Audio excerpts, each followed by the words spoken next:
You know, I kind of forgot until I found the song this morning to start the show that it's not a very good song, is it?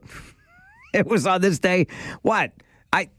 Look, music is subjective. Might not be number one on my playlist, or it might not make the playlist that I created called Farzy's Faves, because I'm weird that way. On this day in 1994, Ace of Base began a 6-week run at number one on the U.S. singles charts with the song called The Sign. It only went to number 2 in the UK. But we thought we'd start the show with it today on this Wednesday, the 12th of March.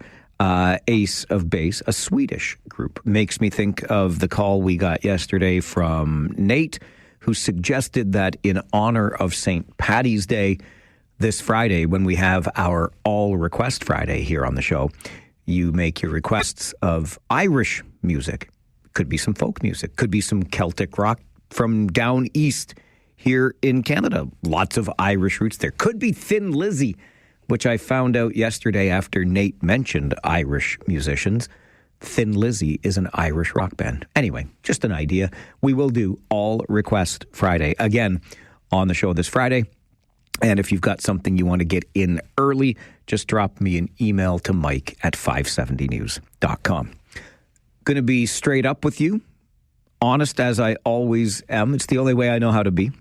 I don't mind a little bit of physicality, a little bit of fighting in my hockey games. It's a true story. I think, something else that is absolutely a debatable point, but I don't mind it. I watched the Guelph Storm London Knights game last night. Couple of scraps in that game. I'm okay with it. Big boys want to do things like that. It's okay. You take your 5-minute penalty and you go about your business. I remember a time many years ago, the late, great Don Cameron, when I had the privilege of working with him on Kitchener Rangers broadcasts, and we were waiting to board the bus for a road trip and watching the players walk out and hop on the bus. And Don looked at me and said, Mike, a lot of nice players on this team. What we really need, though, are a couple of bleeps. Jerks is the word that I'll use. If Don Cameron wants a jerk or two on his team, I'm okay for it. I'm okay with it. But here's the thing. I bring all of this up by way of sending my sincere congratulations to the young men who wear the uniforms for the Kitchener Rangers this season. So yesterday was the showdown in the downtown where the Rangers came out. Great idea for March break, right? Let the fans get up close and personal with the players, get the players out there, have some fun together. We couldn't use the ice at Carl's Air Square in front of City Hall because the weather was too nice. But I was okay with a sunny and reasonably mild afternoon. The boys got out there and played some 3-on-3 street hockey. And I just wanted to express how impressed I was with these young men. If I'm their parents, I am super proud. I think their billet parents deserve some credit in this regard as well, and the Kitchener Rangers organization. These guys were fun. They had a good time with each other. They were engaging with the fans.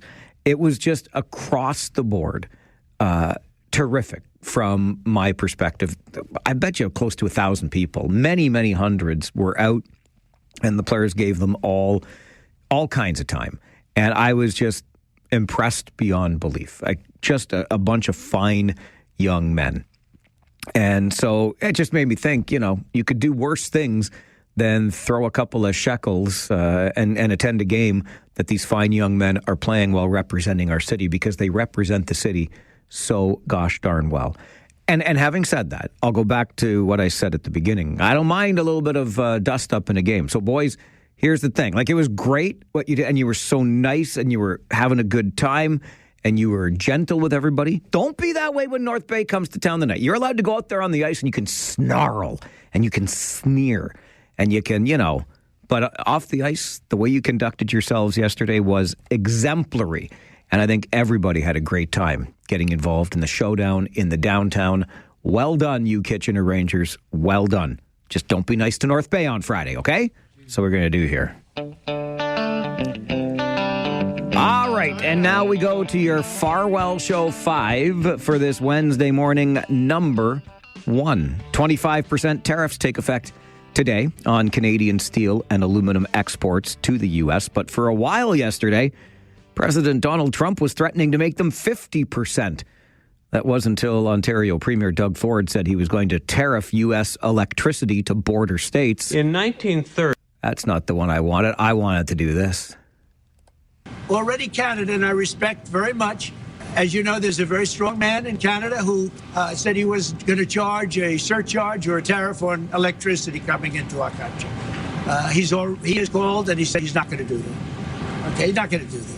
And it would have been a very bad thing if he did. And he's not going to do that, so I respect that. Donald Trump respects the very strong man that is Doug Ford. Ford will head to Washington along with the federal finance minister, Dominic LeBlanc, for a meeting tomorrow. Number 2, a new Leger poll suggests Canadians' sense of national pride has climbed in response to U.S. President Donald Trump's tariffs and threats against Canada's sovereignty. The share of respondents expressing pride in being Canadian jumped from 80% to 86% since November. It also found that pride is highest among people aged 55 and over at 92%. Number 3 on your Farwell Show 5 this morning, the Bank of Canada gearing up for its interest rate decision today.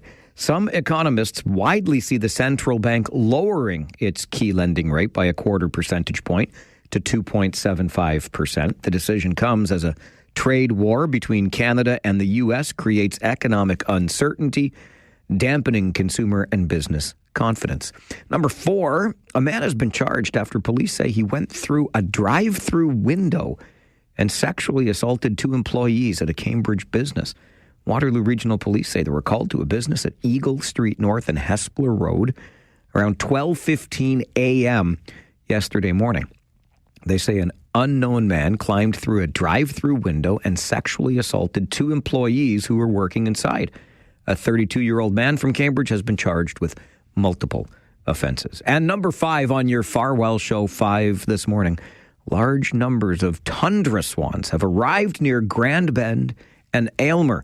The swans use a pond in the area as a stopover during spring migration to the high Arctic. As many as 3,000 have been spotted each year. Now, on the other side of that spectrum, our colleague Tara from Chime 96.7 has also noticed Canadian geese returning to the boardwalk. She had a close encounter with a Canadian goose yesterday.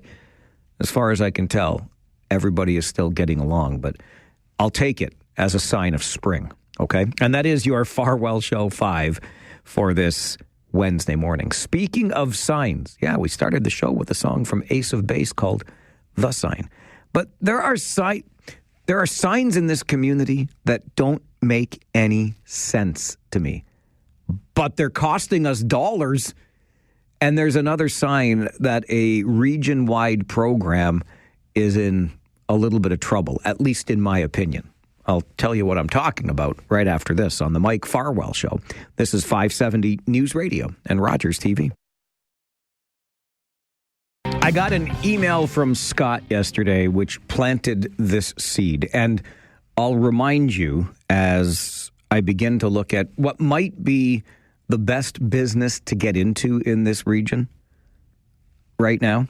I'll begin by reminding you that I declared publicly and have been reminded frequently that if, emphasis on the if, Waterloo Region rolls out 175 speed cameras by 2028, which is what the speed camera program promises to do. 175 cameras around the region by 2028.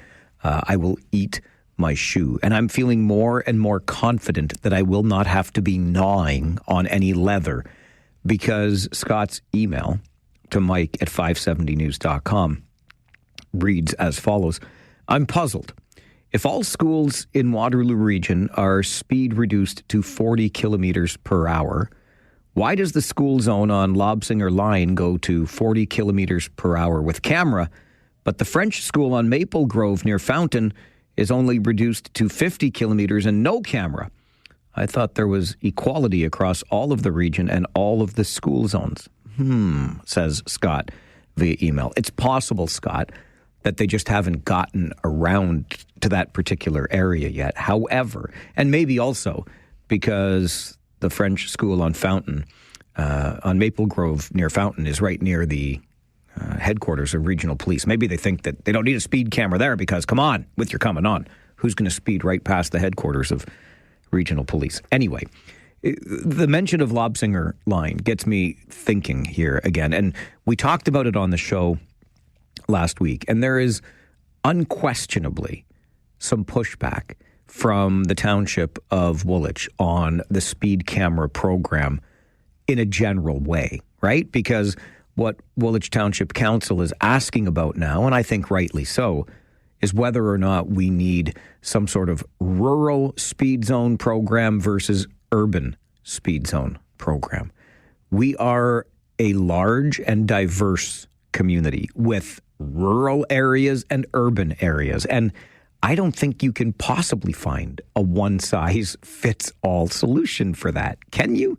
So Woolwich Township is the latest municipality to push back. Remember that the city of Kitchener also pushed back on speed cameras because regional roads that ran past schools in the city made for different speed limits than what the city was trying to implement. And I think rightly so. I think it was Kitchener City Councillor Bill Ioannidis who just asked for the data to support the lowering of speeds and the use of the camera 24 hours a day, 7 days a week, 365 days a year. Kitchener has pushed back on the program too. And so I'm feeling pretty confident today that Woolwich won't be the last municipality to push back against the region on this program, and the whole thing is beginning to disintegrate before our very eyes. So we'll keep an ear on that for sure.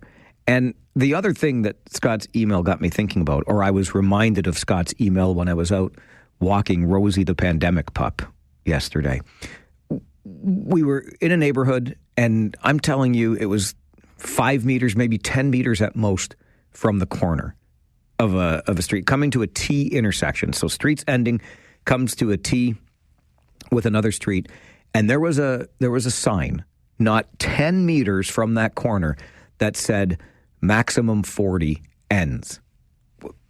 What are you going to do? Accelerate 10 meters from a corner? Like, why is that sign even there? How much money have we spent on signage that is completely and utterly unnecessary? It's not the only neighborhood I've seen it in, and I'm very confused and confounded by this. How could you possibly accelerate from 40 kilometers per hour, assuming you were doing the speed limit, as you're slowing down to stop at a T intersection? Why does that sign even exist? And why did we spend money on it? And I've seen multiple examples of this, where this speed zone ends or this speed zone begins so close to a corner of a neighborhood. I don't understand it. It's almost as though this decision was made around school zones, speed limits, I don't know, and they just bought a blanket. No, we're going to need this many signs. I don't think you needed that many signs, City of Kitchener. So anyway, the business to get into in this region, the sign business, you're making some bank. This is the Mike Farwell Show, 570 News Radio and Rogers TV. Brian, you are such a good dude. Really appreciate you. Brian sends an email to Mike at 570news.com, says, I was driving when I heard you talking about those speed limit signs so close to intersections. Looks like this is Pioneer Drive, heading up to Dune Village Road. And there's the sign, maximum 30 ends. It might be 10 meters from the corner. Like, what are you doing? Are you accelerating in the 10 meters before the stop sign? Come on with your coming on. Brian, thanks for sharing that. I'm going to put it on our Facebook page and really get people fired up, because that's what I do around here. I get you all fired up. Dumb stuff like this. What? I'm going to start painting signs. I'll make them cheaper, but I'll make so many of them, I'll retire. Silliness. Paul is on the phone with us. Good morning, Paul. You got this all-out campaign on. I don't have a campaign on. All I hear every day, we don't want the speed cameras. We don't want the speed cameras. You just don't want to eat a shoe. I'm not going to eat a shoe, Paul. We're not going to have 175 speed cameras. I'm just telling you the truth. I think you're going to win on this one. See, that's right, baby. Bring it on. Join Team Farwell. Let's go. No. It's somebody is starting to use a little bit of common sense, but of course there's others that are fighting back on it. But listen, they got Concession Road in the center of the universe, otherwise known as Preston. There's a couple of schools along there. Now, at one extreme end, they've got a sign there that says 30 kilometers an hour when lights are flashing. And then up at the other extreme end, there's another sign that says 30 kilometers an hour when the lights are flashing. But there's all kinds of side streets that come on to Concession. How do they know what the speed is? They never go past that 30 kilometers an hour when lights are flashing. So what's the speed limit through there? Is it a one speed limit for somebody who came from Eagle all the way up Concession, and 50 kilometers an hour for those who turned off from the side streets? That's an excellent question, Paul. I got to get to news. Maybe that's why they have those maximum 30 ends so close to the intersection. So you know when you make your turn, I don't know, that 30 has ended, though. Listen, instead of calling it common sense, though, let's call it Farwell sense from now on. I told you last year we're not going to have 175 speed cameras. That was some Farwell sense coming through for you. This is the Mike Farwell Show. 570 News Radio and Rogers TV.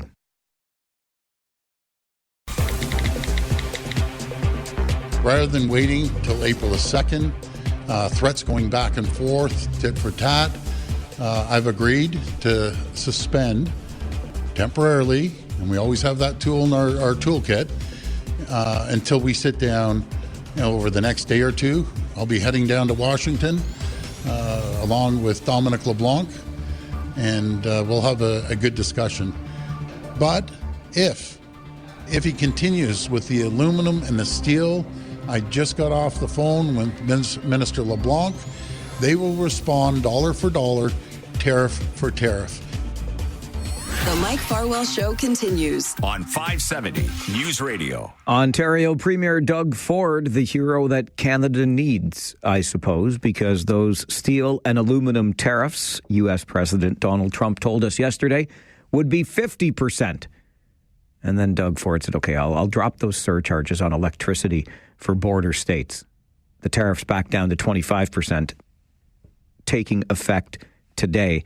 But all we're being witness to here is a trade war, and nobody wins trade wars, right? Ian Lee is an associate professor of management at the Sprott School of Business at Carleton University, joins the program. Ian, good morning, sir. Good morning, Mike. Is Doug Ford a hero for us in all of this?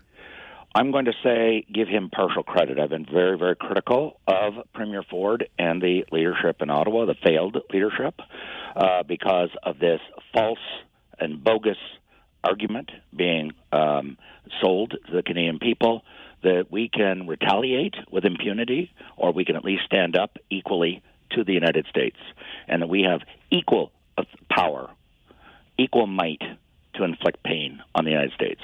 This is so delusional, it's unbelievable. We are $2.5 trillion. They are almost $30 trillion. As Pierre Trudeau famously said, we're the mouse, and they're the 5-ton elephant. And yet they're telling us that the little tiny mouse can beat and defeat the 5-ton elephant. This is silly. This is childish. We've got to start using our brains and not our brawn.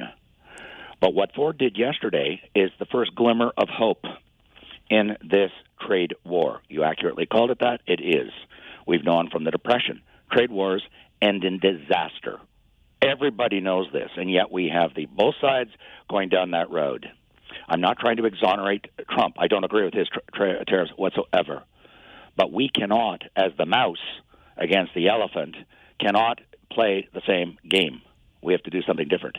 Why Ford reversed yesterday, in my judgment, is that he has told us, as has Carney and Chrétien on Sunday night, and Trudeau and Freeland, that if we retaliate, the Americans will back down. They have said this over and over and over and over. That's their thesis. That's their strategy. If we retaliate, Trump will back down. what we are witnessing in real time, every last person, is Trump not only does not back down, he ups the ante. In other words, he doubles the tariff that he was originally announcing. This was forecast in the Stephen Marin paper only 90 days ago. He said if countries retaliate against our tariffs, forcing countries to open up their markets, then we will come back with even bigger tariffs. They told us this in black and white, and that's exactly what they're doing. And so I think Premier Ford realized yesterday, oh my God, he's going to target the auto industry. He's going to ruin. This is ruinous, catastrophic and ruinous. So yes, Premier Ford backed down, and this is a very, very good thing for people of Ontario and Canada, because as I said, there's a glimmer of hope, at least with Premier Ford. I don't see any coming out of Ottawa, by the way, that the retaliatory tit-for-tat tariffs by the mouse against the 5-ton elephant is a failed strategy. It will always fail. So what should we do differently then, Ian? I've been saying it. Others have been saying it. Business leaders are saying it. The Business Council is saying it. The Chamber is saying it. They've been saying that we must go to negotiations. We've got to negotiate a new CUSMA. We've got to go to the negotiating table. And for those who say Trump won't do that, they're just not following what Trump is doing or saying. Stephen Marin said in that document I keep quoting that they are going to use tariffs to force other countries to open up their economies where they have protected their economy from American companies. We know what they want. He spelled it out in black and white. And we do. We have 6 or 7 protected industries where we either keep out Americans or we put serious restrictions on them. And so Trump actually said, I'm willing to go to a CUSMA negotiations immediately. And yesterday, Lutnick brought it up again. We got to get to negotiations on a new CUSMA. So they're signaling out of Washington, there is the road to go down. And there is deep denial in Ottawa by the government of Canada. Deep denial. They want to rush into a trade war, and they keep saying every trade tariff that is announced by the American government, by Trump, we're going to match it dollar for dollar. The $2.5 trillion economy is going to take on and defeat the $30 trillion economy. I understand arithmetic because I learned it in public school many, many, many years ago.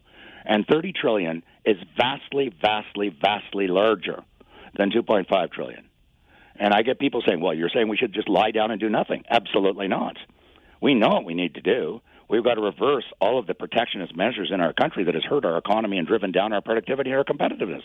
Carolyn Rogers published the speech a year ago. Time to break the glass and end those interprovincial trade barriers. Time to create more trade with other countries around the world.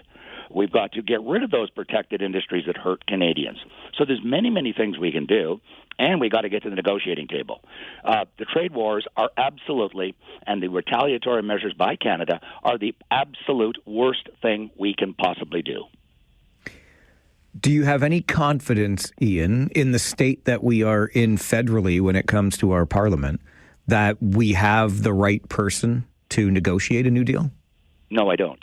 And I'm nonpartisan. I don't belong to any political party. I do not donate money to any political party. I do not even allow lawn signs on my lawn, federal, provincial, or municipal. However, I did listen to the speeches on Sunday night, and then I went and got a transcript of the speeches by former Prime Minister Chrétien, and by Carney, and by Trudeau, and past speeches by Freeland. They are determined to get into a trade war. There is not, I haven't heard one of them say, we've got to get to the negotiating table. The Chamber of Commerce is saying this. The Business Council is saying this. National leaders are saying this. There are people saying this. There are op-eds making this argument in the Globe and the Hub and elsewhere. And I did not see a flicker of recognition by the leaders plural, on the stage on Sunday night, where they said, look, we cannot win against the world's largest and most powerful superpower. We are not a superpower. Everybody knows we're not a superpower. Why do we pretend and think we can defeat a superpower? And for those, very quickly, Mike, for those who say, well, Europe's doing it and China's doing it, listen, China's the second largest economy on planet Earth, 18 trillion. Europe is the third largest at 15, 16 trillion. Let them carry the can. Why do we have to fight their battles? Let them do the retaliatory trade tariffs against the U.S. because they're huge also. They're not as huge as the United States, but they're a lot bigger. China's 18 trillion GDP. Europe is 15, 16 trillion. We are a little minuscule 2.5 trillion. It's not our job to become the new world policeman against the United States. Let China fight to carry that can. Let Europe carry that can, and let's us get to the negotiating table that Lutnick is signaling they're willing to enter to discuss, as well as Trump. That's the way we have to go, not retaliatory tariffs that are going to ruin and be ruinous for ordinary Canadians who are going to lose their jobs. All the forecasts are saying we're going to go into recession, and our unemployment's going to go through the roof, and hundreds of thousands of jobs are going to be lost. And people are saying, rah, rah, rah. That's just wrong. Ian, it's great to get your perspective on the show. Thank you so much for joining us. Thanks very much, Mike. Ian Lee, Associate Professor of Management, Sprott School of Business at Carleton University. Which do you prefer? Retaliatory tariffs against the 5-ton elephant, or getting back to the negotiating table and reopening and then renegotiating the USMCA? Your thoughts always welcome here on the program. It's the Mike Farwell Show, 570 News Radio and Rogers TV. I haven't heard one of them say, we've got to get to the negotiating table. The Chamber of Commerce is saying this. The Business Council is saying this. National leaders are saying this. There are people saying this. There are op-eds making this argument in the Globe and the Hub and elsewhere. And I did not see a flicker of recognition. Ian Lee is an associate professor of management at the Sprott School of Business at Carleton University. Joins us this morning to talk about what he thinks should be the approach to dealing with this 5-ton elephant that is the United States. Retaliatory tariffs? No way, he says. Let's just renegotiate the Canada-Mexico-U.S. trade agreement. 519-570-2545, star 570, 1-800-570-5715. John, good morning. Good morning. Yeah, it reminds me of my university days. What's the difference between a professor and God? God doesn't think he's a professor. This guy is predicting all of these things that are going to happen, blah, blah, blah, but nobody knows what's going to happen. But I am against not retaliating. Why? Because what this is about, I watched a former U.S. ambassador to Canada be interviewed, and he said what's going on is that Trump has promised big tax cuts in America. That was part of his platform, and the money's not there, so he's got to raise it. You've got a government, you raise it by tariffs or taxes. He's after our money, and he's going to get it one way or the other. I'm against. We have to get to the negotiating table, but we must negotiate from a place of strength. You cannot be weak when you have a thief stealing your money. You've got to fight, and we're going to lose the money whether we fight or not. He is going to take it because he needs it. That's what this whole deal is about. That's why he's accusing us of fentanyl, blah, blah, blah, which we all know is not true, and he knows it's not true. Mexico and China, yes. Canada, not a chance. There's nothing we can do to appease this guy. It's like appeasing Hitler before the Second World War. You have to show spine. Can we win the trade war and defeat America? Of course not. But we can successfully push back how much money he's going to snatch out of our hands and teach him a lesson that there is a political and financial cost to pulling these tricks on Canada. We are not just a football to be kicked about. All right, John, appreciate the call. So John says we're losing the money one way or t'other. Let's at least lose it in a fight. By the way, New Brunswick announcing this morning $30 billion in retaliatory tariffs. Paul, good morning. Good morning. Once upon a time, deals were made with a handshake. Your word was your bond. If you shook hands on a deal and you didn't follow up with it, it showed the level of your character. Your fellow you had on there, he's talking about, we got to go and negotiate. We negotiated a U.S.-Mexico Canada agreement in the past. Now Trump goes back. He doesn't like the deal that he made. Now he wants to change everything. Just like the guy who gives you the handshake on a deal and then wants to renege on it. Trump has no morals. He says that he does not need anything from Canada. And yet, look at the panic on him as soon as we put an export tax on electricity. But he doesn't need Canadian energy. What about potash? All the stuff that they need, that they want. We've got so many natural resources here. If we turn around and say, fine, yes, it's going to hurt us in the short term, but how long will Americans sit in the dark with no gasoline to run their vehicles and no food on their tables because their crops aren't growing because of no potash? Who's going to blink first then? You know what? The great thing in the U.S., they have impeachment. They can get rid of a government that is not doing what is right.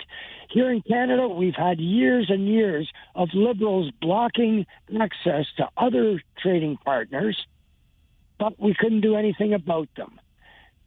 Let's cut off everything. Trump says he doesn't need it. Let him prove he doesn't need it. Cut it all off and watch him crumble. All right, Paul. I do really like the point about, the handshake and one's word is one's bond, because Paul's not wrong. It was Donald Trump that negotiated the current U.S., Canada, Mexico agreement, and now he wants to open it back up again. And, Paul might be getting onto something else here, too. Why not slap a tax on those oil exports that are flowing south? Why not? But Ian Lee, our guest from Carleton University, says retaliation's not the way to go. We have to get back and renegotiate.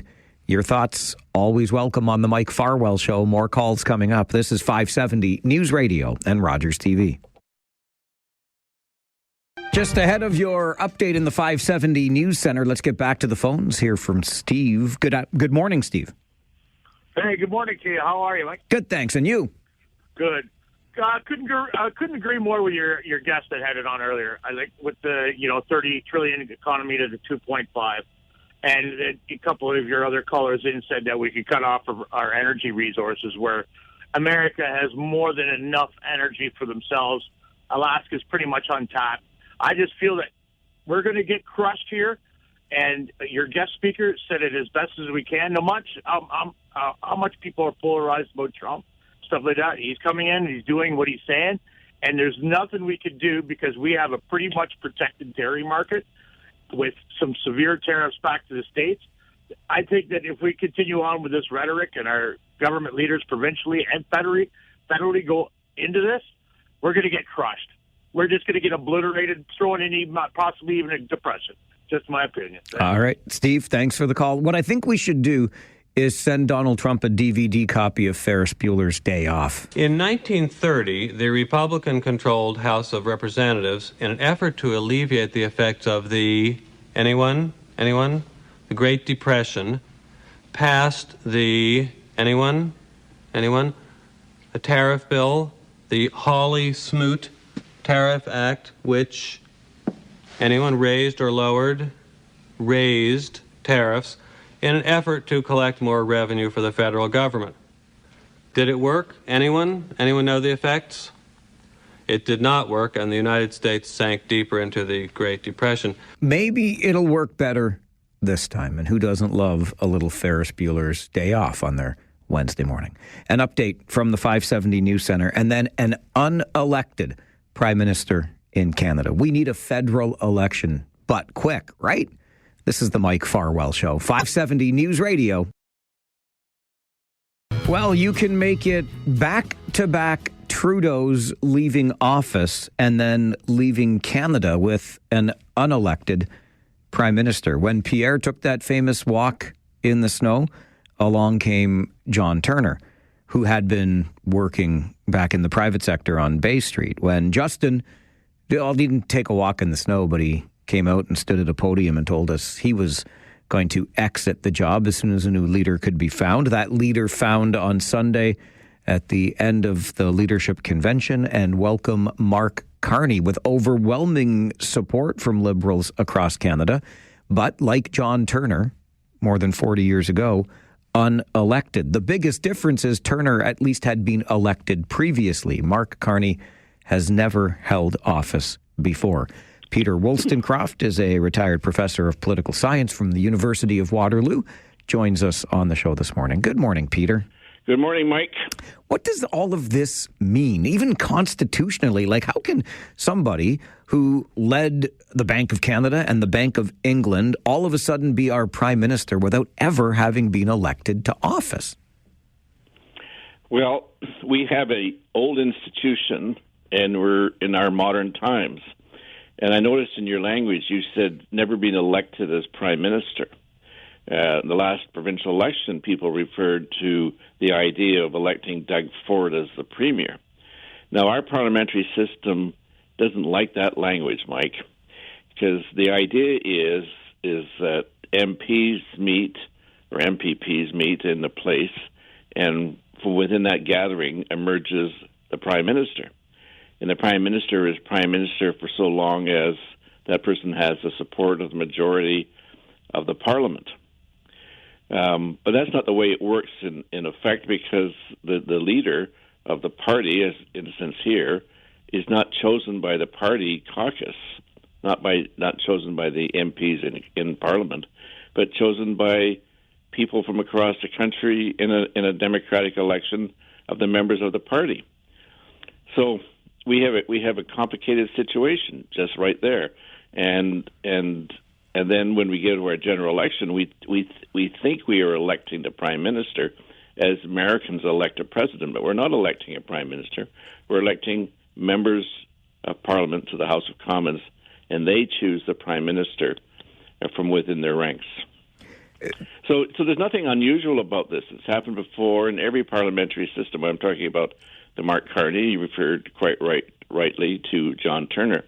This is the virtue of the parliamentary system, Mike, is it has that kind of flexibility. We don't have hard and fast rules that say you must do this and this and this, and if you don't, you can't do anything. So we have flexibility. Mark Carney will call an election sometime this month, and then when the election is held, the results will determine who will be the prime minister, because that person will be able to command at least a plurality, if not a majority, of the House of Commons. It's a clear, simple, beautiful system. Is it beautiful? It feels a little messy to me, Peter. Well, you know what's not messy about it is the old prime minister leaves, and the new prime minister is at the door, getting things ready for the new government, the new administration. Think of how long it takes the Americans to go from their election day to their swearing-in day, almost 2.5 months, and so you have this lame duck session or period in the United States where you have an old president who's leaving and a new president who's walking around the White House trying to measure the drapes and establish an administration. In the classic case of the United Kingdom, they have an election. The day after the election, the old prime minister leaves, and then half an hour later, the new moving vans come in with the new prime minister. So it's seamless. It doesn't always work as neatly as you want it, because you want the new prime minister to hold a seat in the House of Commons. Well, things don't work out that smoothly and that neatly. You just can't. It's not like a jigsaw puzzle. Put that little piece in, and away we go. All right, fair enough. And this is why I consult you on such matters, Peter. So, thank you for that. in this current state of existence for Mark Carney, what can he or can he not do?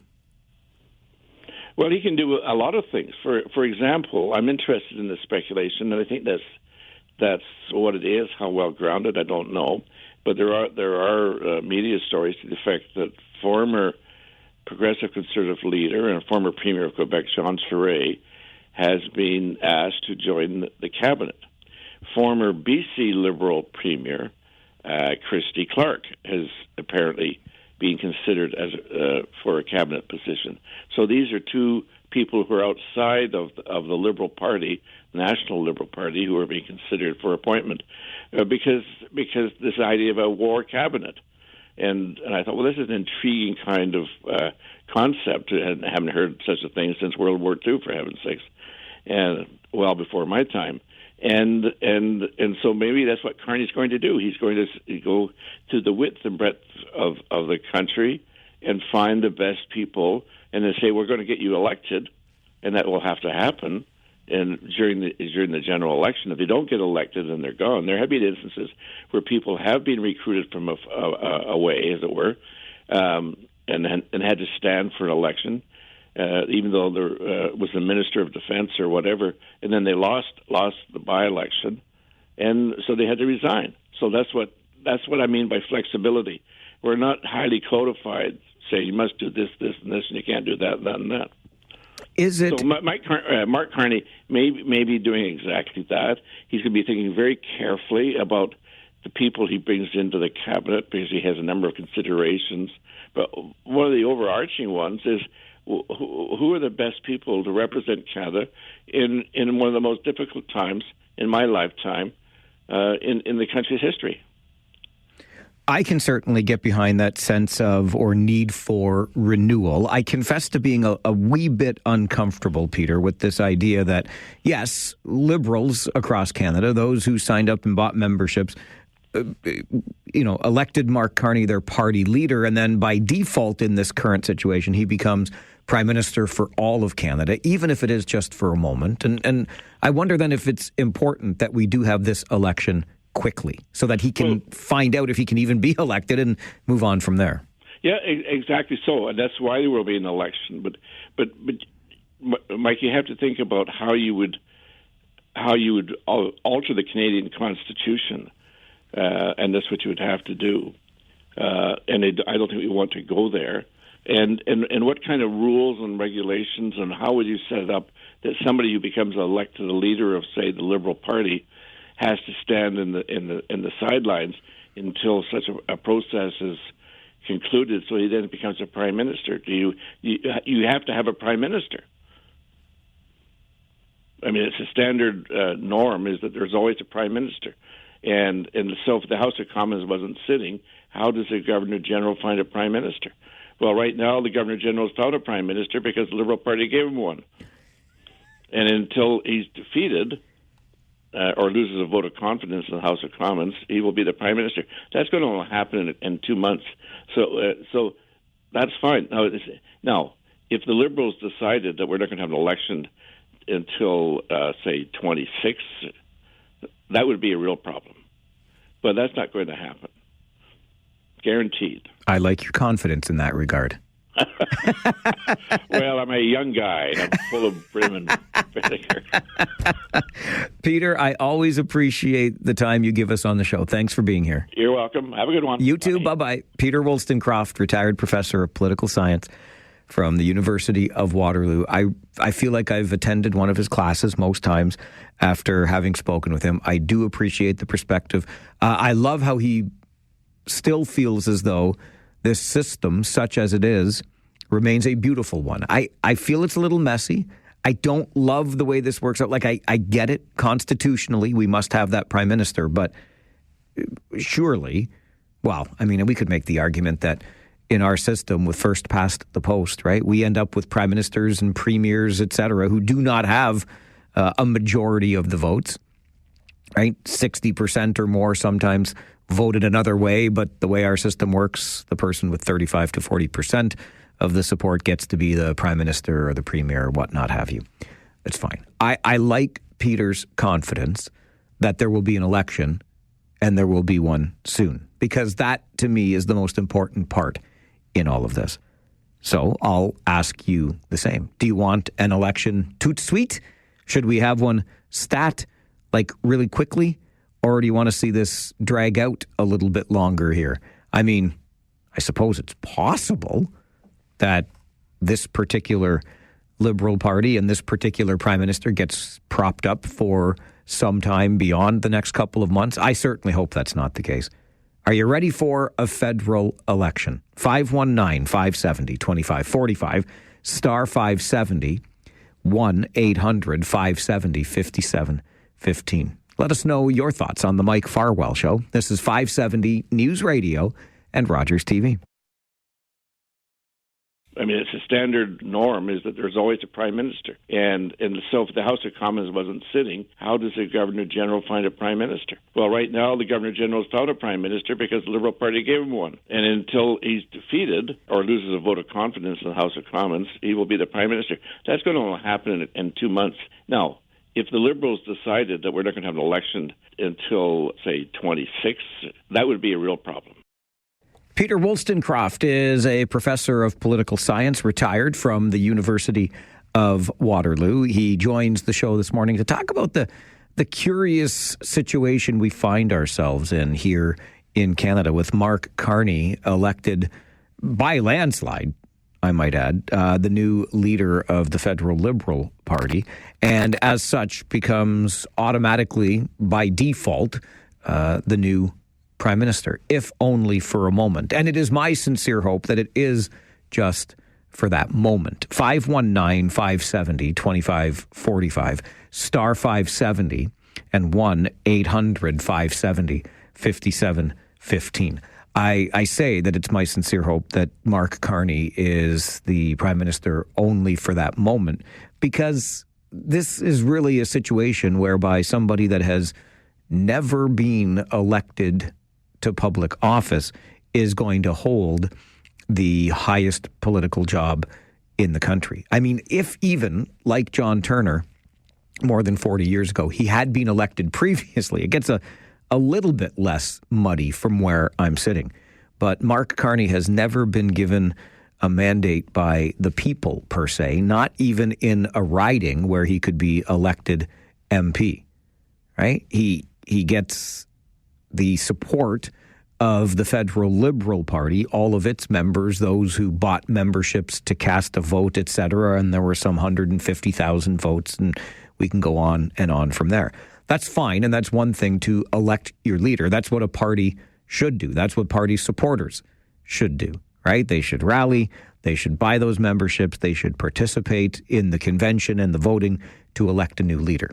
But with Mark Carney never having been given or never having earned a mandate from the people at any level, not even as an MP or, heck, a municipal councillor, I think it's prudent that we get to the polls as quickly as possible. And all signs are pointing that way. I have not heard a single pundit suggest anything going beyond May sometime when we end up with a federal election. And the more I think about it, the more I think that this is something that the Liberal Party very much wants in this regard, right? Why not capitalize on all of the momentum from that convention this past weekend, everything that led up to it, and really looking at the polling, and we all remember the only poll that matters is the poll on Election Day. We know. But the polling that has shown a 20 percentage point lead on the part of Pierre Poilievre and the Conservatives now having evaporated to the point where it's going to be a neck-and-neck race. So strictly as a political observer, I'm quite anxious to see an election, mostly because, as I said, I don't love the way this has all worked out for Mark Carney, but really because I'm interested in a close political race. I'm interested in something that's interesting in and of itself, right? And so I think the sooner we go with the polls pointing in the direction that they're pointing, we are going to find ourselves with some drama, at least. It's not going to be a cakewalk for one or the other. And then again, we might just find ourselves surprised. But the sooner we get to an election, the better I will feel about all of this. This is the Mike Farwell Show on 570 News Radio and Rogers TV. A few minutes away from 10:30, your update in the 570 News Center. Let's get right back to the phones, hear more from you. Jersey Bill, good morning. I'm surprised that nobody's called in on this, but my feeling is now I'm willing to just to see Mr. Carney put a government in place during the springtime, and where before I said, well, maybe through the summer recess they could then call the election late in summer, but no, probably just let them show what kind of government they're going to have. Let people like Mr. LeBlanc and others who have dealt with these international problems before deal with that, and just show what kind of government that he's going to put forth. And then there'll be something to vote on. Unfortunately, now the Canadian people don't know exactly what they could expect from Mr. Carney. Let him show his hand, and then they'll have a better chance to give him a yes or no on that. Yeah, I agree with that, Billy, and I appreciate the call. Let's just give us something to vote on. Let's give us a vision and the people that wish to be voted for. Makes sense to me. Bob, good morning. Yeah, I kind of hope this election coming up too soon, too. Just because I'd like to see the Conservatives choose a new leader. You want to see the Conservatives choose a new leader? Yeah. So you are then predicting that the Liberals will win this election and the Conservatives will go back to the drawing board and find a new leader? Well, I think above the door they got next. Okay, Liberal Bob. Well played. I don't know if you saw that on an editorial cartoon somewhere or it was somebody else's joke, but it's not a bad one. And it's fair. I mean, from Andrew Scheer to Aaron O'Toole to Pierre Poilievre, it's been a bit of a revolving door of Conservative leaders. And yes, Pierre Poilievre had a commanding lead in the polls, and now the Conservative Party is going to have to figure out its new strategy, because the previous strategy, which was working to perfection, was, hey, where are we at after 9 years of Justin Trudeau? Well, now Trudeau's gone, so you can't run a campaign against Justin Trudeau. You're going to have to run a campaign based on something else, and we'll find out what the Conservatives come up with in that regard.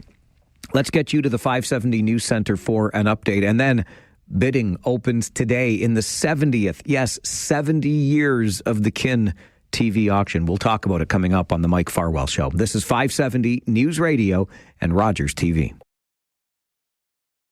It is called 25 Days in Africa, and it is a book written by Leona Ernewine and Monica Papp. Leona hails from Baden, Monica up in the Toronto area just north in and around Aurora. Leona joins us in studio. Good morning, Leona. Good morning. And Monica with us by phone this morning. Monica, good morning to you.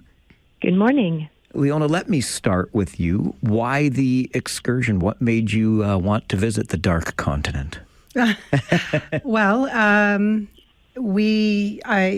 belong to, and Monica and I both belong to an organization in Toronto called meatmarketadventures.com. There was a members board where she asked if anybody wanted to travel to backpack across Africa, and I replied. And so that's how we initially met. We were originally going to go with a couple other people, but it just turned out to be Monica and I. It's a great trip. Monica, what was it that inspired you to backpack across Africa?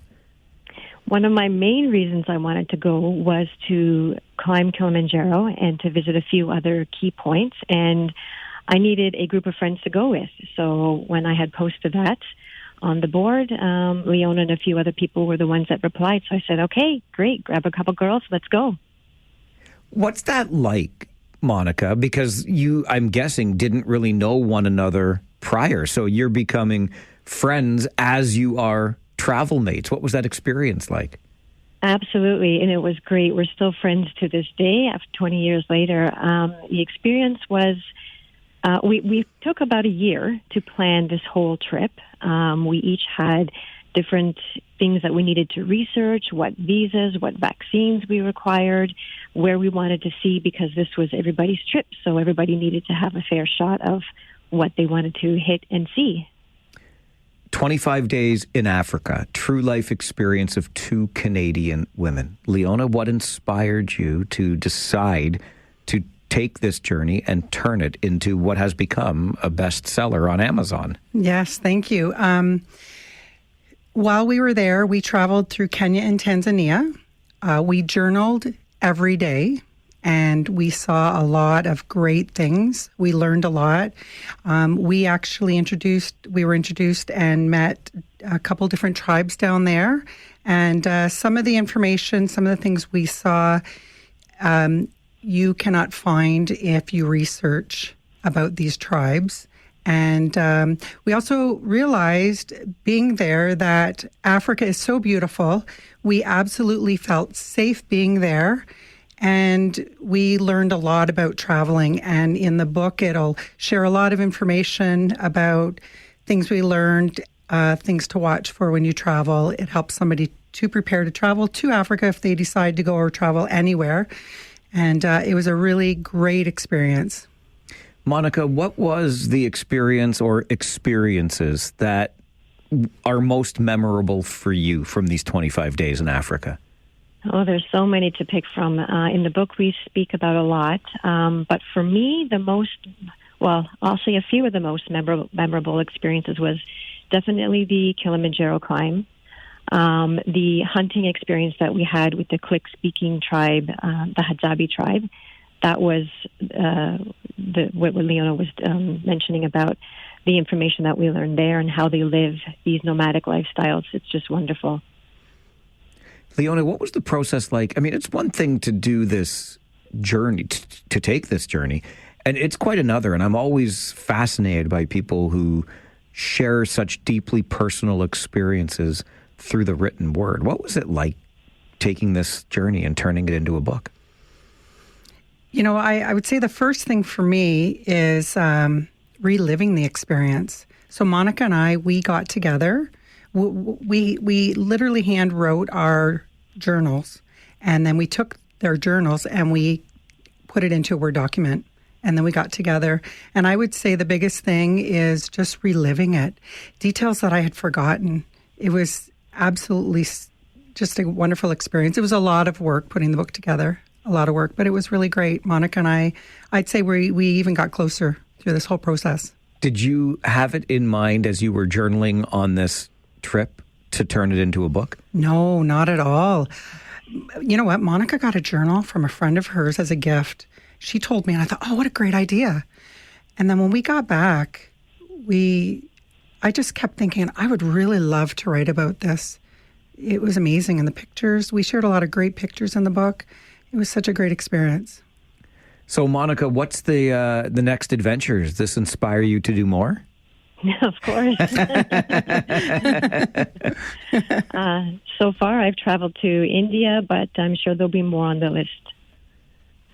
Leona, most importantly, where can we get our hands on 25 Days in Africa, the book that you and Monica have written? Currently on Amazon.com or .ca, but on Amazon. Yeah. Mm-hmm. What about you? Another adventure in store? Possibly. Not too sure at the moment. I've been to Cuba and Dominican, but no big trips like Africa. Yeah. Would you recommend it? Absolutely. Absolutely. And if I could, I'd like to mention Ahmed with, oh my gosh.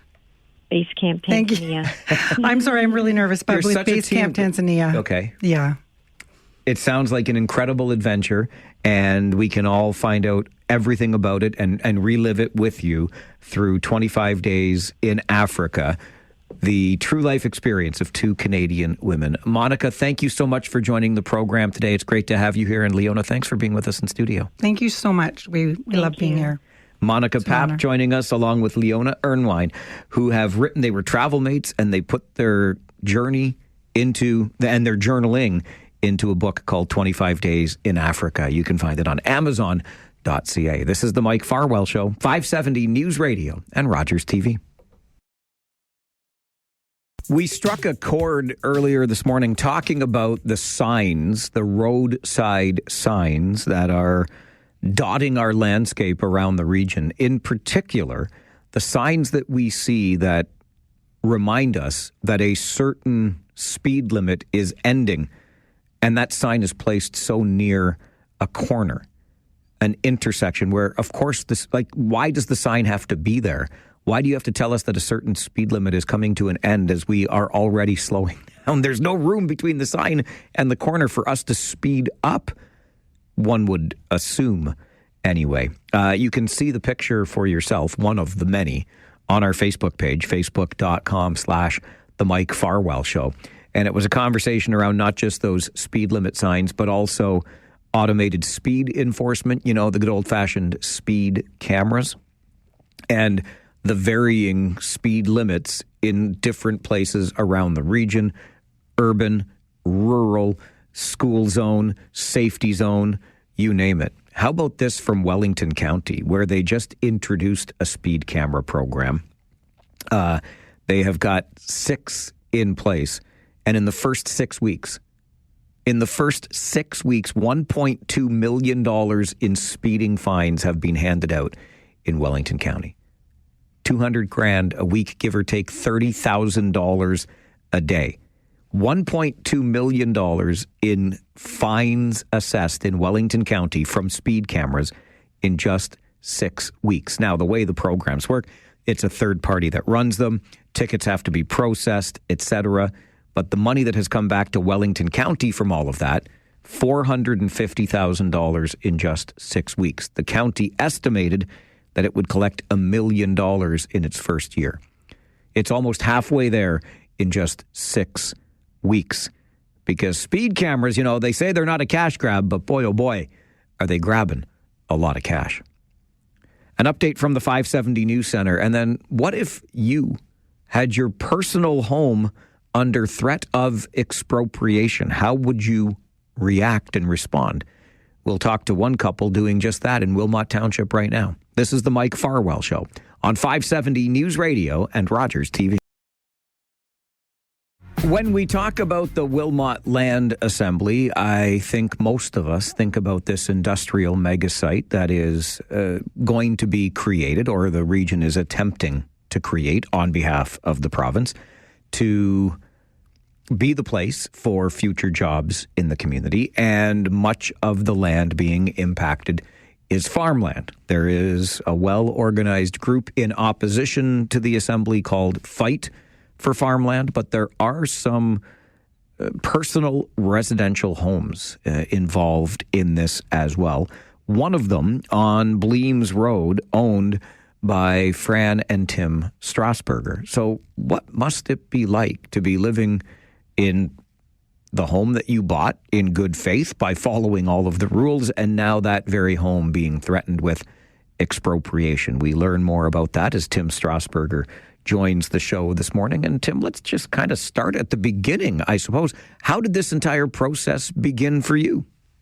Well, at the beginning there, we had real estate people come around, knock on our doors, asking if we were interested in selling. And right away we said no, we weren't. And then they come back again, and we had no idea of it. And then we went away for about 2 weeks, and we come back, and then we had the neighbors, Adam and Ariel, come to our front door and said, hey, the region wants to take our land. And I said, no, they're not taking my land. And then it all began from there. And they filled us in, and then we had a company called Can Care come in, or Can Acres, and they gave us an offer and said we had accepted within 10 days, or we were going to expropriate. And it went on from there. Well, and that goes back now more than a year at this point. Yes. So obviously the 10-day window didn't mean anything. But what's it been like for you over this past year then, with this kind of threat hanging over your head? It's hard. It's hard. It's stressful. You never know what's going to happen one day or the next. And it's kind of put our life on hold. Like stuff we want to do. Like we want to... we did a lot of work to the house, but we're not done yet, so we kind of put that on hold. But now I started going ahead with it, like we're staying. So, but it's not fun. It's not fun dealing with the government. You bought this property, Tim, not all that long ago. Was it 2021? Yep, 2021. And what was it about this particular place on Bleems Road that was attractive to you and Fran? It was the area. It was quiet, good neighbors, and we're local. It's kind of right in the middle where all our kids are living. It's like a center point, and we like the country serene, right? So it's just nice. But they put this in here. It's going to change everything, and people don't have any idea what it's going to cause here. You know, like the roads aren't wide enough, everything ain't. You know, they've got to spend billions of dollars. You have a large property, and you don't use all of it, right? Part of it, a lot of it actually, the land, you're still leasing out for farming. Yes, that's correct. That's correct. And did you know when you bought the property, Tim, that this is how it was structured, that this was agricultural land? Yes, I did. And I even asked when I moved in, went down to the township there and asked them down the years if I could sever a couple lots for my grandkids. And they said, no, this will be agricultural, farming only. And now they come around and do this. May I ask, the offer that Canacre made to you originally, do you think it was a fair offer by way of value? Not at all. Not at all. Not at all. Not even close. So you said that, you know, it's not fun dealing with the government. I can certainly understand that. And that they can't have your property. You're not going anywhere. So what do you do? I mean, they still have the possibility. They say they can expropriate. What do you do? Yeah, what do you do? Yeah, it's a good question. You know, but like we're not willing hosts, and it just doesn't make sense. Like I think the government they're unqualified for some of their jobs. They have no idea on day-to-day stuff. Have they done anything over the months to increase the original offer that they made? They come back with another offer there, but it's still not enough. Like it's not about the money. We just don't want to move. Like we're happy here. You know, it's our home, right? Yeah, that's the big part, I think, that gets lost in all of this. You can talk all you want about money and if everybody has a price, but there's a lot that goes on behind that to uproot the life that you've established there. You got that right. Yeah, we're retired, and this is our forever home, we thought. It is our forever home. You know? I know there have been a lot of folks fighting against this in Wilmot, Tim, you and your wife, Fran, included. Are you optimistic that you can hold back from this land being taken from you? Yes, I am. Yes, I am. We are. Why is that? Because I think there's enough people here that are mad enough and stubborn enough, and like Toyota there. They say Toyota's coming there, but I've talked to some people I know, and they said Toyota won't come in here if we're an unwilling host. Right? So I can't see them coming in here, really at all. Well, I'm hoping I hope it's what I'm saying is right. And you mentioned earlier that, you know, for a while you stopped doing things around the property. You weren't sure about all of this, but you've decided now that you're gonna move ahead and continue to treat this like your forever home.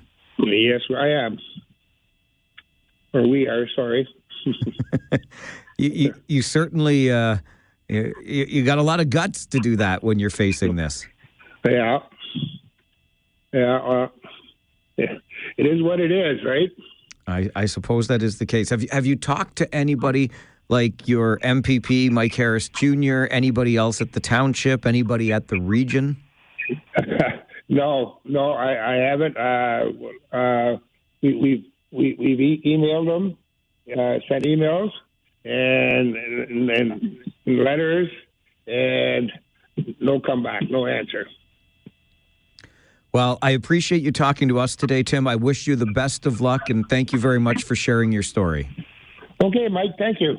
Tim Strasburger lives on Bleems Road in Wilmot Township, at least for now. And this is the story of a real couple, a retired couple, who own what they thought was going to be their forever home, picked purposefully because of its serene rural setting, its proximity to family, which is always so important to people. And now they, like other farmers in the township, are under threat of expropriation in order to make way for this land assembly and a future industrial megasite. For what it's worth, A buddy of mine shared a very similar story through his work of somebody in St. Thomas, near London, where the VW plant is being built. And it was the exact same kind of idea. It was his house. He had invested heavily in it and was insistent early on that he's not going anywhere. But then eventually it's like, this is the final offer. And, you know, the expropriation idea of one's personal home and property. And I know I'm not trying to diminish that of farmers as well. They're working the land. Presumably other land could be worked. But what we're talking about here is people who live, not just work on the land, but live on the land. They bought this house. It's 25 acres of property in total. They use about 3, and the other 22 acres are leased out for farming, for agriculture. And they were told it would remain that way. As you heard Tim say, you can't even sever this into different parcels for your grandkids. Anyway, bigger picture here. I'm curious as to what you would do. Like, if you are Tim and Fran Strasburger, are you going to adamantly and stubbornly stay put? Is this assembly going to be knocked off its rails after the results of the provincial election a few weeks ago? I'm not convinced it is going to be knocked off its rails.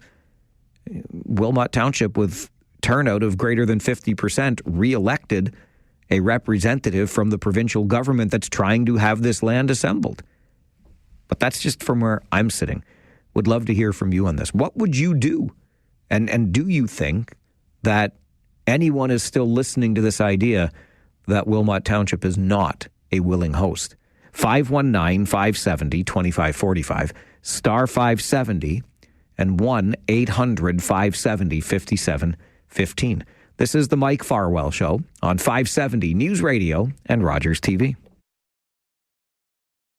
The area, it was quiet, good neighbors, and as we're local, it's kind of right in the middle where all our kids are living. It's like a center point, and we like the country serene, right? So it's just nice. But put this in here, it's going to change everything, and people don't have any idea what it's going to cause here. You know, like the roads aren't wide enough, everything ain't. You know, they've got to spend billions of dollars. Tim Strasburger is a homeowner on Bleems Road in Wilmot Township, and it is his home that he bought with his wife in their retirement that they believed would be their forever home, now under the threat of expropriation as the Wilmot Land Assembly continues moving forward. It's been about a year. He had somebody come to the door and make an offer early on.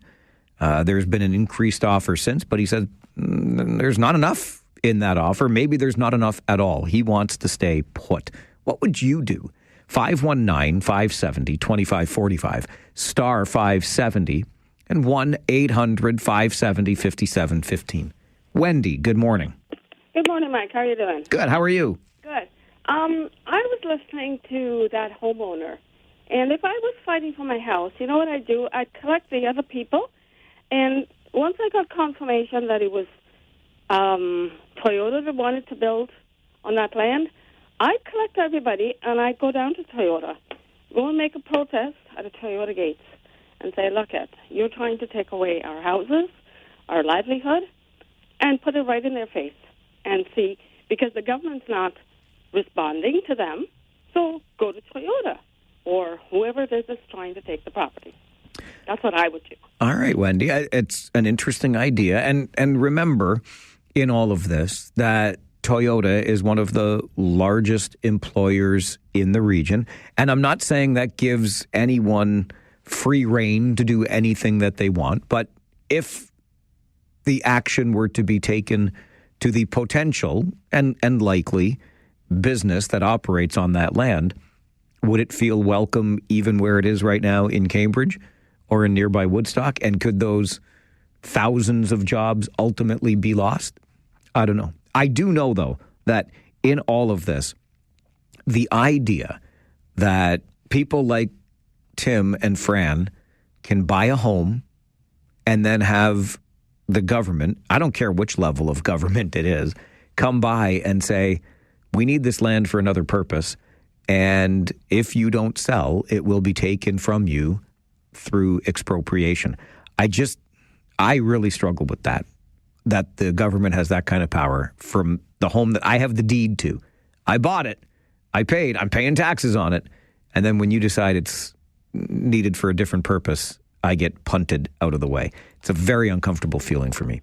Susanna, good morning. Good morning. Thanks for taking my call. Thanks for making it. So I just want to note that expropriation that we've seen in the past is usually for public good. It's for a public school or for highways or for a fire hall or something like that. And the use of it in this context is disturbing because it's so massive and it's so unexpected because it's crossed the countryside line. The countryside line is like our green belt. It was said that development can't go past that. And so it threatens all of the agriculture in the region, because all of the farmers on the safe side of the countryside line are now asking, when is my farm next? Who's going to be next? I also want to talk to something that you said, Mike, about presumably other land could be worked for the farmers if they were to buy another farm somewhere else. Where 319 acres of farmland is being lost every day in Ontario. How are they supposed to find a new farm? No, it's a great point, and I wasn't trying to diminish it. You're right, because, in fact, I know from speaking to one of the farmers in Wilmot how much closer the land that he is currently working on is compared to where he had been previously. When this land in Wilmot became available, it just made so much more sense. And so the farm operation would be absolutely impacted. I'm just trying to point out, or I thought it was, worth pointing out, that working the land as a farmer is different than having the home and living on that land, which I know some farmers do as well. But anyway, that was just my point. Yeah. Thanks for the call, Susanna. Thank you. I appreciate it. And Susanna's right, too. The countryside line was our green belt. And we can get, this is a really interesting talking point when it comes to, when we've faced or when governments have exercised expropriation in the past, it's for something that is a public good, right? i.e. light rail transit. There was expropriation during light rail transit. Remember all the talk about when they were planning the route for Phase 2 in Cambridge and the expropriation that would happen? Yeah. And take a walk around neighborhoods that are in and around our expressway. You can tell where things got they just got all screwed up because there were homes before they took them away or removed them to build the expressway, right? Because streets just have kind of funny endings and whatnot have you. Is the creation of thousands of well-paying jobs for future residents of this region, our kids and maybe our kids' kids, is that a public good? I think that's an interesting talking point in all of this as well. This is the Mike Farwell Show on 570 News Radio and Rogers TV. We are not just fast approaching an update from the 570 News Center. We are fast approaching the USports Women's Hockey Championships. University of Waterloo is playing host, and those championships will be played out at the Dan Snyder Memorial Arena in Elmira. They start 1 week from tomorrow. We take a closer look at that, plus a really big shoe jackpot for you, a big jackpot to close out the regular season with the Kitchener Rangers through Rangers Reach. All of that on the way in the next 30 minutes. Stay with us on the Mike Farwell Show, 570 News Radio and Rogers TV. We are a week away, 1 week tomorrow on Thursday, the 20th of this month. We will open the USports Women's Hockey Championships. The University of Waterloo plays host, and our community gets to shine because the best varsity women hockey players from across the country will descend upon Wilmot Township and the Dan Snyder Memorial Arena in Elmira for the 4-day tournament, Thursday through next Sunday. Crystal Darling joins the program this morning. Crystal is a former UW women's hockey player and now the CEO at Trimac Group in Elmira. Crystal, good morning. Good morning, Michael. It is so good to have you on the show. Now, they put in my notes that you were like a member of an inaugural women's hockey team at UW. It can't be that long, Crystal. It can't be. I am It can't be. I wish I could tell you that it wasn't that long, but it is that long, yes. That is correct. Your facts are correct, Mike. That is what we have done. All these years we've just spent, you're building this amazing career as a CEO, and we're watching the program, women's hockey program, grow at UW, and time just disappears from us like that. It does. It does. Incredible. Absolutely. When you look back, Crystal, on your time playing at the University of Waterloo, what do you remember from that experience? Oh, gosh. I mean, I think those were some of the best times of my life, to be honest with you. I was fortunate enough to come to the University of Waterloo in its inaugural year, the university hockey team. Back then, it is very different than it is today.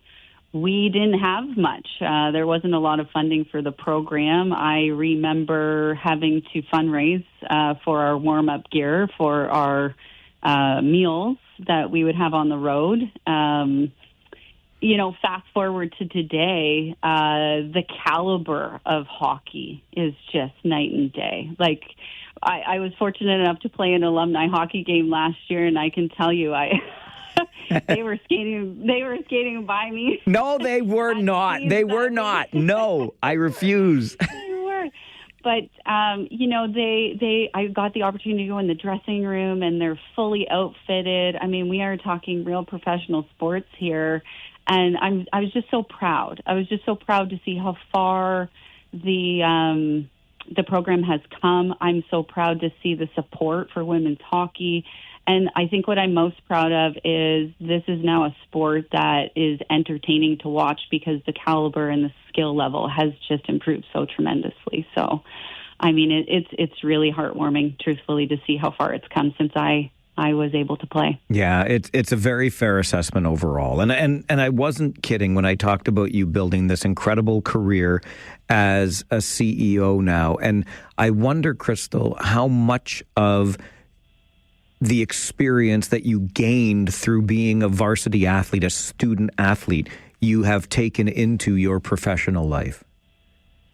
I think there is so much that participating, first of all, in varsity sports, but also in participating in an inaugural sport like women's hockey taught me and brought me. I'll tell you, entrepreneurship started with the University of Women's Hockey team. Like I mentioned, we had to go and fundraise and generate our own money. I tell this funny story, but we actually embarked on a journey of raising money through hosting parties, which got shut down by the executive director. And so we had to pivot and think of a different revenue stream. And we ended up selling just calendars that we got sponsorship for to generate money. And so we were really on our own to build the finances of a program. And so there was entrepreneurship there and perseverance, and also, I think, discipline. Like, you have little time when you're invested in a varsity sport for your sport and your academic. And, I was working, so I always had two jobs. So you're balancing all of those things. And so there's so much intersection with the success of my business career and what I learned being part of the women's hockey team. So what do you make of our community, your alma mater at UW, and the USports Women's Hockey Championships coming right here to Elmira next week? Oh, it's fantastic. I'm so excited for it. I'm personally honored to see it come to the Wilmot Township. But yeah, I think it's going to be fascinating. I think it's going to be exciting. I had the opportunity not too long ago to go to a PWHL game, and I remember back when I was playing hockey, there was statements made about how women's hockey would never become professional because no one would want to watch women's hockey. It was too slow. It wasn't entertaining. And I got to tell you, I went to the PWHL game and I watched the Toronto Scepters, And it was exciting. It was like the atmosphere was so amazing. And I did a social media post and I was like, hey, remember when they said no one would watch women's hockey? We have just packed Scotiabank Arena. It was full and it was amazing. And it was, the crowd was loud. And I just thought, wow, look at us now. Look at us now. And that's the excitement I think we're going to see at the Dan Schneider Arena for the 3 days that the championship's coming, and I'm really looking forward to it. It's just amazing to see how much the program has grown, and how it is exciting to watch, truthfully. So, could you ever have imagined all those years ago that women's hockey would grow to the point that it's at today? No. I'll be honest with you. No, I really. I was a skeptic on that, but I am so proud of all of the men and women who have pushed the envelope here and have transformed it into what it is and grown in its popularity. And truthfully, I'm happy to see that happen in a lot of other professional sport domains too, right? The NBA as well, we're seeing that. And look at women's soccer. I mean, just amazing women's sports, and they're exciting to watch. So it's nice to have equality or parity in sport. You still got some black and gold to bust out to support the women this weekend, Macaw Cup, and then, of course, when absolutely. Yeah. Absolutely. I've got my jersey, so I'm ready to put it on. Yeah. Does it put the fire back in your belly, Crystal? I know you said you were out there on the ice in that game with some of the modern players just last year, but when you're watching the Scepters play and stuff like that, you think, geez, like this CEOing thing is okay, but man, how about PWHLing? Yeah, I mean, hey, Michael, I don't know if you ever saw my stats. I'm not sure that I'm going to be the next draft pick, but certainly I wish there was that opportunity when I played. But I'm just grateful that the opportunity came and we're here now. So that's all we can ask, right? I think it's so great to catch up with you and have this conversation. You paved the way. Like, don't forget about that either. A bit of a trailblazer, you and your teammates back then, right? Mm-hmm. Absolutely. I think so. Absolutely. Yeah, absolutely. So the next step is for us to pack the Dan Snyder Memorial Arena for this championship, right? It is, yes. We will look forward to doing that. Crystal, thank you very much for being with us on the show today. Continued success, and we'll see you at the rink, I am sure. Wonderful. Thanks so much for having me. Thank you. Enjoy your day. Bye-bye. Bye-bye. Crystal Darling. I shouldn't dispute the people who share the information with me, but I did. I'm like, come on, you Warriors. Like, really?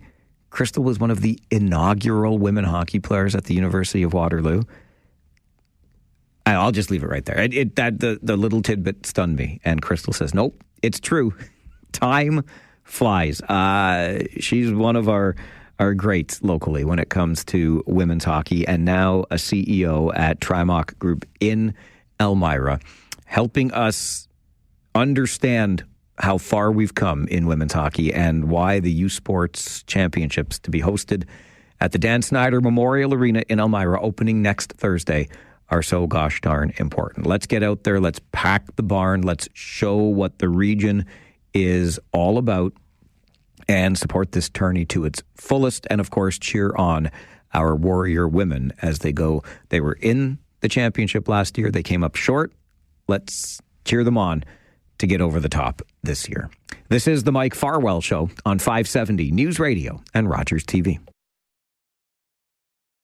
Every time I see this guy, it feels like Friday. But it's not Friday, even though I'm seeing him. Craig Campbell, Executive Director of Rangers Reach. I see him at the rink all the time running those 50-50 raffles, and here he is in studio. Good to see you, buddy. Good to see you. It's nice to be out and about early on a game day. It is Exactly. it is a game day for the Titans tonight. So, hey, you can always get on board and visit Titans5050.com if you're interested today. Before we get into the big stuff. That's right, coming. the big stuff. Sudbury 5 tonight, too. That's a pretty big game for our Titans. Yeah, it is a big game. They've been playing well, so hopefully they can keep it up and they'll have a good playoff run alongside the Rangers. We like to have you here when you talk about the big stuff, as you just alluded to, Craig, because this Friday is the penultimate home game for the Kitchener Rangers. We've got a home game on Friday. Then we've got, there's two more games Correct. After this. Then we got next Tuesday with the London Knights coming to town, and then the following Friday against Owen Sound. So 3 more home games. You're half right. It's the penultimate 50-50 game day of the regular season because we're going to kick off something real special Friday night after the game. Yeah, and that's right. So the Friday night, regular night at the Odd, and then after the game on Friday night, you're kicking off what? Well, we're going to do our regular game day draw and consolation on Friday, so people want to make sure they get in on that. The prizes have been unbelievable on, never mind just Fridays, but Sundays as well. Clearly, we've marked new territory where we're consistently offering a prize on game day over 10,000, sometimes 12, 13, 14,000. So, hey, who wouldn't want to take that home tax-free? Absolutely, up to 14,000 tax-free. I got to get you, Craig, just to move that off the top of the mic into the side of it, because I'm missing some of your voice there. Yeah, how about that? I like that. I'll like hide that a lot. behind your microphone. What do you think I do? Face for radio over here. Yeah, so, and then on Friday, post-game, we're going to do our draw, as we always do, and then at 10 p.m. Friday, and I think we're going to be visiting your show. Absolutely, you're visiting my show. With Fixie. Yep. We're going to announce all the details of Mega Jackpot 2025. And we ran this program last year. It was a little earlier in March last year, but we decided with the mix of games that were involved in the timeline, we're going to kick off. So Friday night, 10 o'clock, we're going to open up our guaranteed jackpot $25,000. The jackpot draw will take place Friday the 21st at the last regular season Rangers game at 10 p.m. We'll also do that on your post-game show to give people an opportunity who are at the game. Maybe they're in their car on their way home. They can get that last-minute ticket for... Last year, our pot was about $53,000, the winner's share. I know Andy Hill would love to win that again. I see him in the concourse quite often, so he's always asking me when Mega Jackpot's coming. Andy better be a season's ticket holder for life after that. Yeah, he's a pretty loyal customer, so we're happy to have a little banter back and forth. I won't want to give it all away, but there's about 9,000 in supplementary prizing for this draw that's going to happen. A couple draws on Tuesday. You know, you might be able to win an opportunity to have a suite for the first Rangers game, some cash, and then we got a couple really, really great prizes on the final Friday. In fact, people keep telling me we have this great consolation prize, and they keep telling me it's a great consolation prize, and it's an autographed Austin Matthews jersey. Come on, I want that. Courtesy of MLSE. So that's our consolation prize for Mega Jackpot. You can win this awesome autographed Austin Matthews jersey. And then you could wear it here and you would be AM on AM in the AM. Absolutely. I would. I like this, Craiger. Well done, sir. So this is all going to launch on Friday night after the Rangers game. We're home to North Bay this Friday. Correct. After the game, you'll come on the post-game show, and then the following Friday, so there's that Tuesday game in between. There's a couple draws on Tuesday. Yep. And then there's a draw. There's going to be a draw before the game on Friday. We want you to get in early. The whole idea is buy your ticket early, right? Let's get that pot up. And then we'll have a draw before the game Friday, jackpot consolation on Friday. And then it's the waiting game for what we like to call the Ontario Hockey League playoffs. Absolutely. I can't believe 34 games are almost past here. Home games. How about the 34 we took on the road, too? Very true. Very true.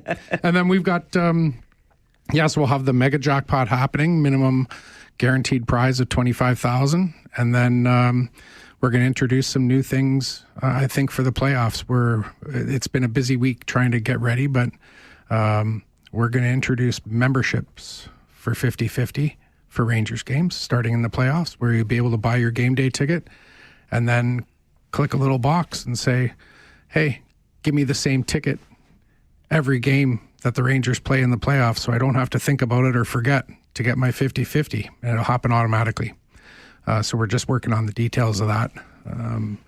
And, it's exciting. There's so many different things coming. We're so excited. Always innovating, always keeping things interesting and exciting. And the most important thing, I think, to remember about all of this, Craig, like you talked about Andy's big windfall last year of more than $50,000. That's amazing, but that was the winner's share. Yeah. So $50,000 plus just on that one draw, and all through the season, these funds help do so much good in the community. Yeah, they help fund our community impact grants. Happy to tell you that we awarded $100,000 in community impact grants to local organizations. I think 14 local organizations. We're in the middle. We're close to being able to announce our first 6 recipients, as the AGCO tells us, yes, they're eligible to receive your money. So we're close on that. So $100,000 in community impact grants. You may have seen on Sunday at the game, Rangers Reach and the Rangers announced a $90,000 commitment to the Child Witness Center to help them with their programming, and learned a little bit more about Child Witness Center last week. I attended their pancake lunch on Tuesday. They're a big fundraiser. They, with our donation plus some others, they were able to wipe out their waiting list, and that is huge to help these young children who are involved in court cases to be prepared and have support to be able to testify in a court, whether it's family court or otherwise. So we're pretty proud of that contribution. We just did a big launch and ribbon cutting at Kids Ability for the $100,000 commitment we made to them for their therapy room. It looks awesome. The mural that's on the wall. You guys think you got a nice mural in here. You should see that one at Kids Ability. It is awesome. It's got to be, it's got to be 20 plus feet tall. And so that was a good feeling to be able to go out and have some of our players there and interact with some of the kids that receive therapy treatment there at Kids Ability Kitchener. And we have lots of exciting things coming down the pipe. And it's all possible. And we've started using the phrase more, but it's all powered by Rangers Reach 50/50. It's a terrific initiative. I love what you're doing, always have. It's great to see this come back into the community and the impact it makes. Titans 50/50, tonight's Titans game versus the Sudbury 5, and then that mega jackpot will kick off after the Rangers game on Friday, and Craig will join us on the post-game show. Just one more reason to listen to me and Fixie on the post-game show for all of the details heading into the final regular season home games. Always good to see you, buddy. Thanks for stopping by. Thanks for having me. Rangers5050.com in case you didn't get it. Rangers5050.com. This is the Mike Farwell Show. Craig Campbell is the executive director at Rangers Reach, 570 News Radio and Rogers TV. I have decided to do something today that I haven't done all week so far. I'm going to stay for the whole show. I thought I'd try something new. It's Wednesday. I'm not leaving early today, so I am looking forward to a full hour of conversation with you, started by you, because it's open phone lines for the Talkback Hour right after this update from the 570 News Center. Let's go. It's the Mike Farwell Show, 570 News Radio and Rogers TV. Well, we have had a number of interesting discussions on the show today, not the least of which was around tariffs and counter tariffs and whether or not retaliation is even the best direction for us to go. Maybe what we ought to do is just get back to the negotiating table on a new U.S., Canada, Mexico agreement. Or maybe not. Maybe you think retaliating and punching the bully back in the nose is the way to go. We also, and it was all Scott's fault, I blame Scott, but Scott sent an email to Mike at 570news.com talking about the varied speed limits in one school zone versus another school zone. And that got us talking about speed cameras, and that got us talking even more specifically about signage in the region. And have you seen one of these signs? There are many of them. I talked about one that I had seen while walking the dog the other day, and then Brian sent me an email right away of another one on Pioneer Drive at Dune Village Road. Basically, you have a sign that says maximum 30 ends about 10 meters before the intersection. Like there's a stop sign. Of course, maximum 30 ends. How could I be doing any faster a speed limit? And why would I? And if 30 ends, what's the new one? 50? Is it a challenge to get from 30 to 50 in the 10 meters between the sign, the maximum 30 sign, and the stop sign? Like, what are we doing here? Good money in the sign-making, sign-painting business in this region right now. We're having some fun with that over on our Facebook page.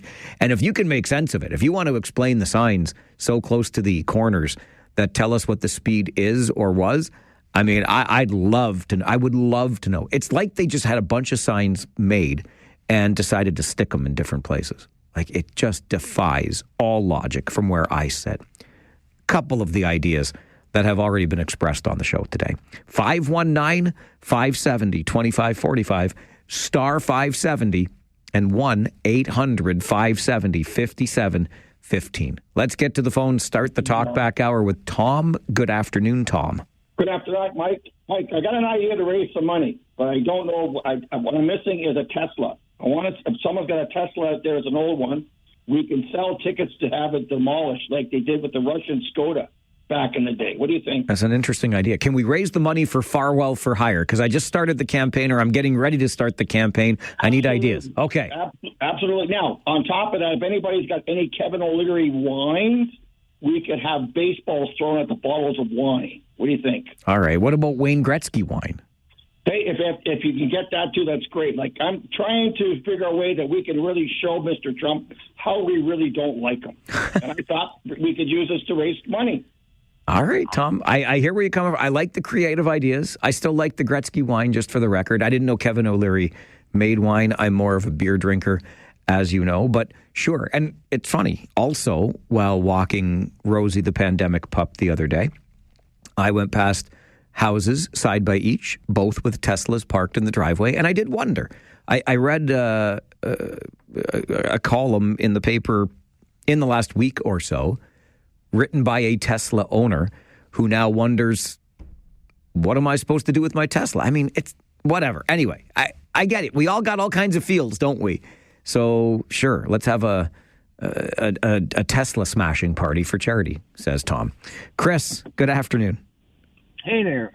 Okay, so I get a letter in the mail from the region of Wellington, and I'm like, oh, I wonder what the heck that is. I open it up, and it's a picture of my truck recklessly driving at 61 kilometers an hour in a 50 zone. Reckless? Oh, Chris, you know, I said that at $1.2 million in 6 weeks, my friend.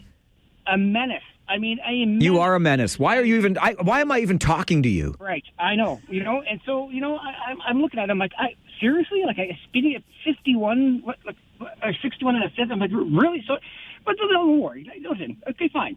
You give me a ticket, right? And then it adds up to about 71% in fees for the pleasure of sending me the ticket, right? A license check fee, really? A fee for mailing it to me. And then a surcharge fee for having to do the fee to charge me for the other fee. Like, what the like, seriously, 61 kilometers. I should have got a merit award for doing 61 and a 50, not a ticket. But hey, whatever, right? This is the money-grabbing scheme. So I remember hearing on the radio somebody driving or flying around with drones dropping garbage pails on top of these cameras. I'm buying a drone tonight. That's okay. I'll get my fee money back. This is absolutely ridiculous. There's my rant for today.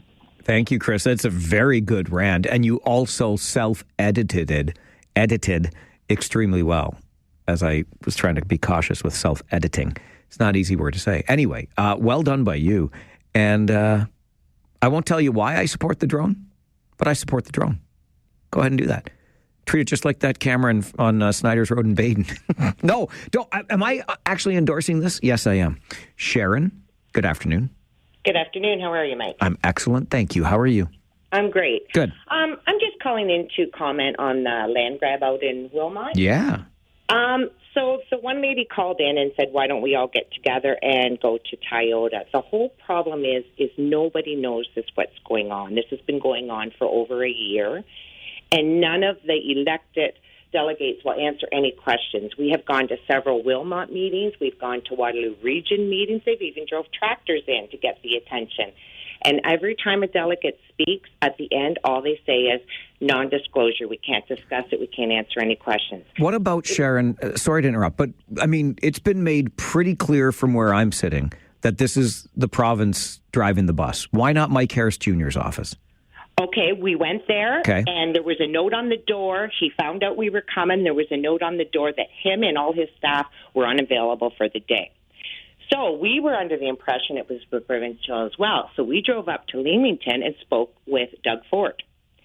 Doug Ford, I said to him, I thought you said if we weren't willing hosts that you would find a new spot. And he said, listen, I don't pick this spot.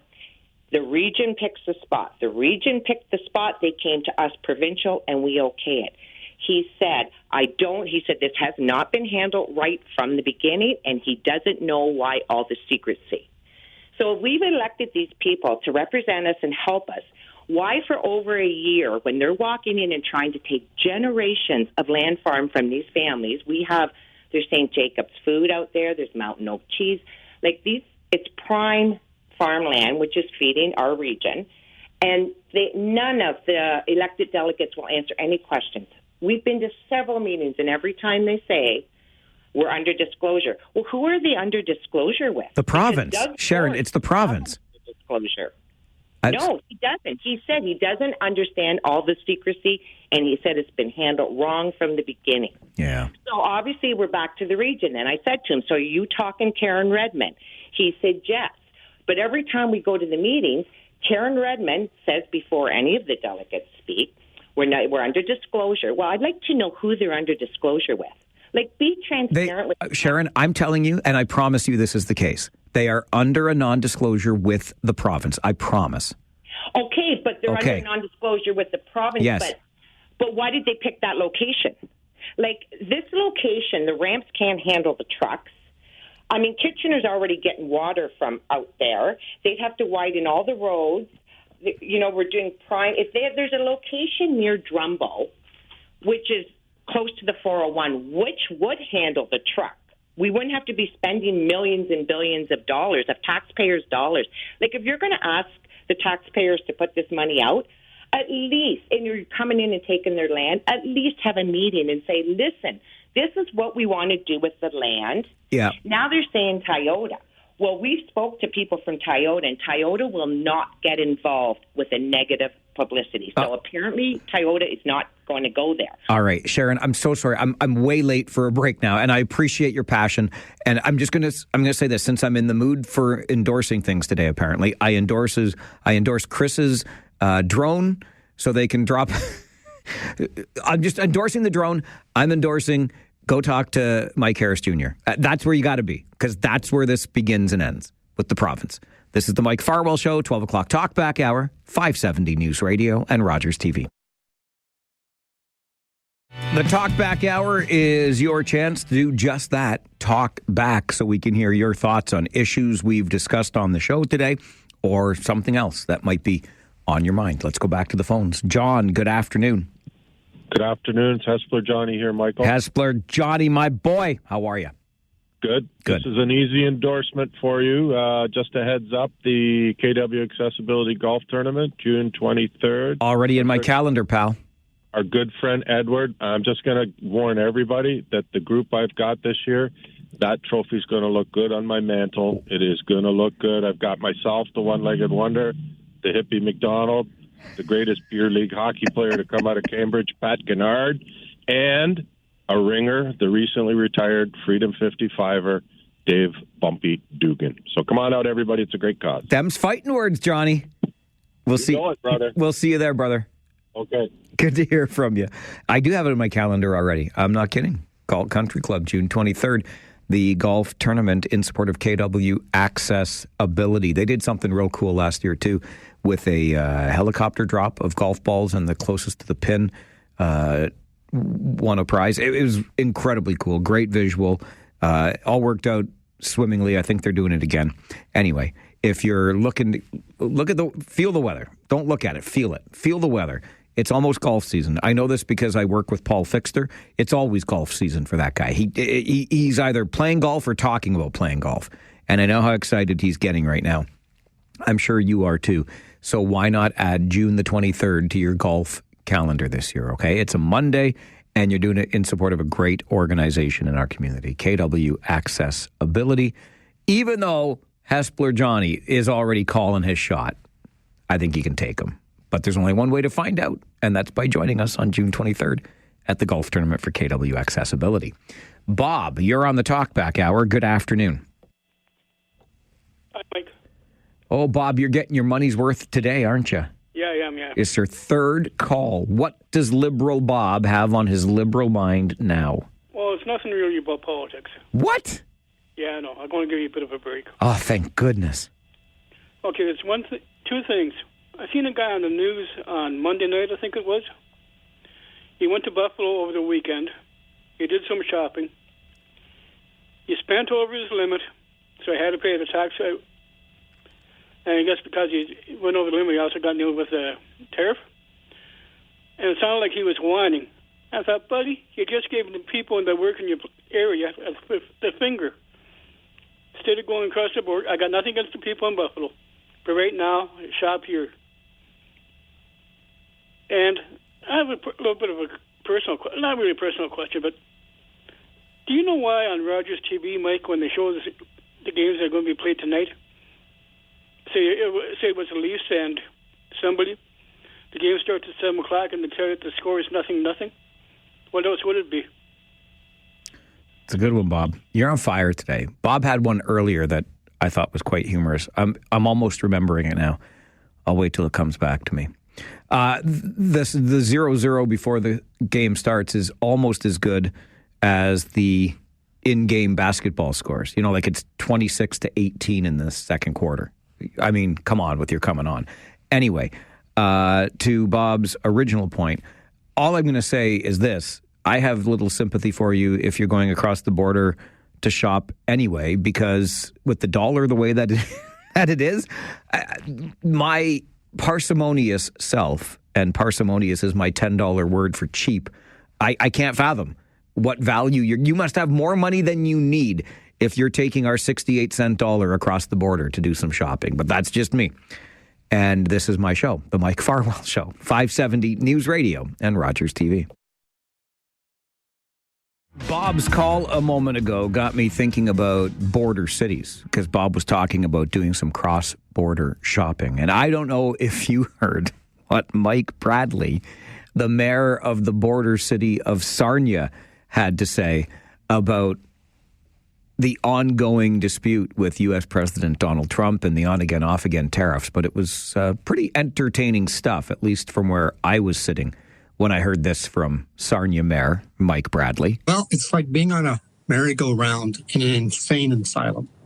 It is around and around and around, and it's wearing people down. It's wearing everyone on this side of the border down, and they're anxious and they're distressed. I think up to now, whether it be the Prime Minister, premiers, small-town mayors like me have been saying, we respect the judgment of the American people. I'm now at the point that we need to push back to the American people. 77 million of you voted for this individual. There's some responsibility on the actions happening. The Canadian reactions are the result of Donald Trump, not because Canada chose to go down this path. And I'm watching this week, the traffic at the border crossings is way, way down on March break. Canadians are saying we're not going to the U.S. And that message is going to get stronger and stronger from Canadians saying we're tired of being disrespected. We have done so much to work together. And I say this as the mayor of a border city that was so integrated with our neighbors in Port Huron, Michigan. But that marriage is over. Now we're just friends. The question is, what is the settlement going to be on the divorce? I'm hoping, I applaud the Premier for moving forward, the new Prime Minister for his actions, but we need to see some results. We can't keep on hearing about endless meetings and they're pulling back on this and we're going to pull back on this and then we're going to do this.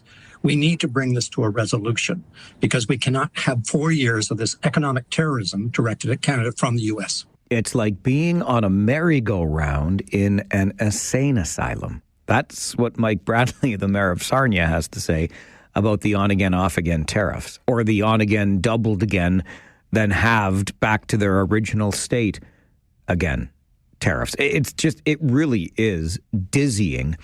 And I'll be honest with you, I feel like I'm a wee little pawn on a great big tariff chessboard The people that are doing this and toying with our emotions and our household budgets, we worry about these things. They don't care. They're not impacted by it, but we sure as hell are. It's like being on a merry-go-round in an insane asylum, says the mayor of Sarnia. And by the way, cross-border traffic is down, he believes. We'll continue taking your calls on the Talkback Hour right after this on the Mike Farwell Show, 570 News Radio and Rogers TV. You know the numbers. Put them to good use. Let's have a conversation on the Talkback Hour. We do it every weekday from noon until 1, and I decided today, you know what, I'm going to stay for the full 60 minutes. I've had to duck out early the past couple of days, and I do miss the opportunity for conversations with you. Right back to the phones. Johnny, good afternoon. Hi, Mike. How's Rosie doing? You know what? She's doing really well. She's the best. Cute as a button. Awesome. I got to talk to you a few weeks back, and we were talking about Carney on the Jon Stewart show and how I found him, as inspirational, and he ended up now winning. And the discussion was really about I'm not sure that the Liberals maybe could win the poll, in an upcoming election, but to tighten the race and maybe take some leverage off of Pierre Poilievre and the Conservatives. And the poll this morning was 1 point separation with the Nanos poll. So very interesting how a leader can change everything. There's no question about it. And the ironic thing from where I'm sitting, Johnny, is that this is exactly what the Conservatives, and even for a minute, the NDP were calling for. They wanted Justin Trudeau's resignation. Well, they got it, and now it's a dead heat in the polls. Yeah, sometimes you got to be careful what you ask for. I guess so. Appreciate the call. Yeah, take care. You as well. Bye-bye, and thanks for inquiring about Rosie, the pandemic pup. If I had a complaint, one complaint, she gets really excited when other people are around. She likes to jump on them. I got to work on that, but I'm not so good at taking the time to do that. She's sweet as, she's not going to hurt anybody, but they don't know that. And anyway, I'll work on it. That's my only complaint. Other than that, she's the perfect dog. Perfect dog. Dennis, good afternoon. Hello, how are you doing? Hello, I'm doing well. How are you? Good. Good. I got a couple of one-liners that basically, I think, summarize this, what I would call a meltdown or debacle going on with these tariffs. Are they radio safe, Dennis? Oh, absolutely. Okay, bring them on, my friend. Let's go. Okay, the first one. Alex, I will take Trump tariffs over a carbon tax for $1,000. Okay. That's one. Yep. And the other one is never underestimate the resolve and enthusiasm of Canadians to tax ourselves and our businesses into oblivion. Okay, you know what? I'm hearing you on that one, and I think that's why our guest from Carleton this morning, Ian Lee, said negotiate a new deal, because the tariffs are just taxes and they're hurting everybody. Well, here's the thing. The Americans are paying the tariff. Let them deal with it. Cool our jets. We got a lot of problems we can fix. We're just taxing ourselves. We're playing to... And, it's derangement. We're not being... the carbon tax is much... it taxes necessities, like getting to work, heating your home. I'm sorry, I can do without, bourbon from Kentucky. I can do without shampoo, or I have an alternative. Come on, guys. We need to smarten up in this country. And we're turning this thing in from a trade war into an economic war. With Ford embargoing, in effect, liquor, with our monopolies. Well, guess what? Our number one of our major liquor suppliers is Crown Royal, right? They're in Gimli, Manitoba, and 85% of Crown Royal is sold to the United States. What happens when Trump responds with an embargo on our liquor? What happens to our wine in Ontario and BC? Come on, guys. We got to start smartening up. Anyway, that's my comment. All right, Dennis. Thanks for weighing in. Good to hear from you on the show today. That reminded me, and I'm sorry for not mentioning it sooner. If you've already found out for yourself, that's my own fault for not mentioning it sooner. But the question came up last week. Okay, So we immediately pulled American booze off the shelves at the LCBO. But wasn't that booze already bought and paid for? Yes, it was. Because I assumed that was the case, because how else would it have gotten there? It's not on consignment. So, yeah, we took stuff off the shelves and will not sell what we already bought and paid for. But I suppose that's the LCBO's problem. I don't know. By extension, I think it makes it ours because it was purchased. But nonetheless, you asked the question. That is the answer. The stuff that we pulled off the shelves at the LCBO had already been paid for. So now it just sits and collects dust and does not get any return on what was paid. Just for the record. Mike, you're on the Talkback Hour. Good afternoon. Good afternoon, Mike. I was thinking about this Wilmot land expropriation thing here. With the Trump tariffs now, sir, if a major automotive company needs this land, how likely will they build a automotive plant, battery plant, given the way Trump is behaving there right now with a 25% tariff? The business case for that plant would be pretty weak by now with a 25% tariff on top of it. And we're seizing landowners, and that plant may never be built as long as Donald Trump is president. That's my thoughts, Mike. All right, Mike. I appreciate the call. It's an interesting thought, and you can see where Mike is coming from, given the uncertainty that's been created for so many industries, perhaps chief among them, automotive. And I can't help but think, I really can't help but think when Mike describes it as the possibility of expropriating this land, removing homeowners like Tim Strasburger, who we talked to on the show earlier today, and then nothing ever comes of it. Kind of like the Pickering Airport, which never came to be, but all the land was assembled for it. It's your 12 o'clock Talkback Hour, the Mike Farwell Show, 570 News Radio and Rogers TV. If you want to be a part of the Talkback Hour, it's really easy. You just have to make a phone call at 519-570-2545, star 570, or 1-800-570-5715, and share your thoughts on something we talked about on the show today or something that's going on in your neck of the woods. Because if it's important to you, it's important to us. Trevor sends an email to Mike at 570news.com. Under the subject line polling, hey, Mike, are people looking at the same poll that the Democrats looked at before the U.S. election? The polls and Democrats said the U.S. election was going to be close, but it was a complete lie and then turned into a landslide victory. People are done with liberals, and if there's an election soon, it will be a landslide victory for the Conservatives.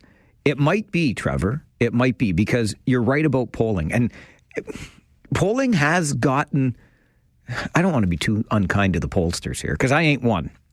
I don't know how you do your job, but the polls have been, dare I say, wildly inaccurate these last many election cycles. So I hear where you're coming from. And I will also add to that, I hope we do get an election. Not only because I don't love the position that Mark Carney and the Liberals are in, whereby he's never been elected to any office and now he's the Prime Minister. So I think that really makes it important that the Liberals themselves get on with this. Let's see if we can get Mark Carney elected as an MP, and then who knows how the results turn out. If Trevor's right, he'll be an MP and a Prime Minister, or not a Prime Minister, but an opposition leader. That's fine.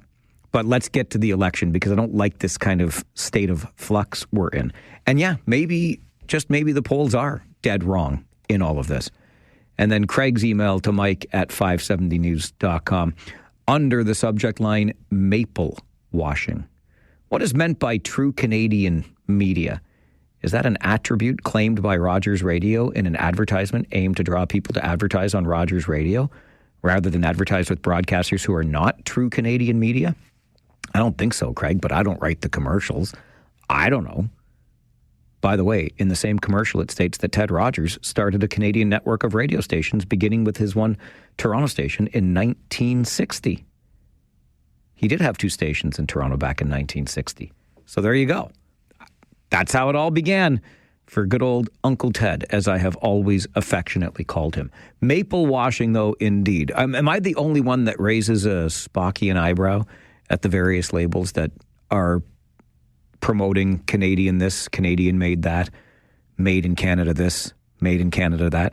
I don't know what's what. I want to do the right thing, but I want to make sure that I'm not being bamboozled by a label either. Let's get back to the phones. Alex, good afternoon. Yeah, good afternoon. Personally, I think it's quite obvious that the Liberals, they want this fight with the Americans because they think it's going to help them at the polls. And that's my...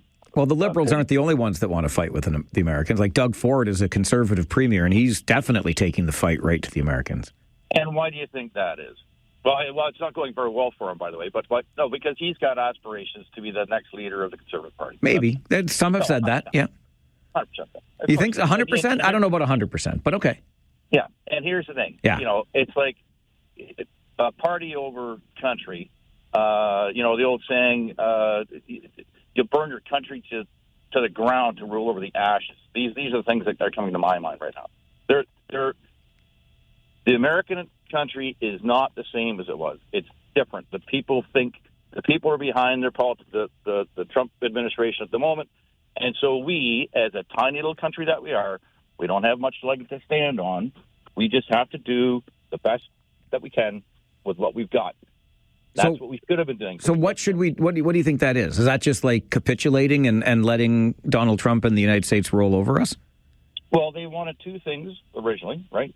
They wanted security of the border, and they wanted security of the fentanyl. Which is kind of bogus. Massive amounts of fentanyl pour into Canada. Massive amounts. That's a fact. Pour into Canada. That's correct, from the port of BC. Yep. All the fentanyl ingredients coming into North America. If it's coming into Canada, though, then why is Donald Trump care? Because they make it the biggest fentanyl lab ever busted, known, was in BC. But what is that? But why does Donald Trump care, though? You didn't answer that part of it. Because the market is in the States, not in Canada, so then it gets into Canada. Right? So how hard is that? Just fix it. Just fix it. The head of the RCMP... You're having trouble... Alex. You're having trouble answering a really simple question here. The hell does Donald Trump care if there's fentanyl in British Columbia? Because it ends up in the States. I don't know how much more clear I can make that one. Well, but statistically speaking, it does not. Well, it does. But statistically speaking... What statistics? It's like 1.1%. And who's come up with that number? Where did you read that? What, sorry? Where did you read that? Oh, my gosh, in so many different places. I don't know where the number originates. Well, the RCMP just testified that there's over 4,000 independent individual criminal gangs operating in Canada right now. Over 4,000. Okay. If the American administration wants us to bust these labs, if they want us to start controlling the port of BC... But that's not what they've asked us to do. Yes, they have. That's exactly what they did, yes. Okay. I'm sorry. I'm getting a different message than Alex is, which, by the way, if you've listened to this show for more than a minute, is not exactly uncommon. I'm not entirely sure where Alex gets his messages from, but it's a different place than I get mine. This is the Mike Farwell Show. Your 12 o'clock Talkback Hour continues. 570 News Radio and Rogers TV. As I said before the break, I'm never sure where Alex gets his messages from, but let me share some information with you. According to Customs and Border Protection in the United States, these are the U.S. numbers. 43 pounds of fentanyl. 43 pounds of fentanyl were seized at the northern border, i.e. the border with Canada, last year.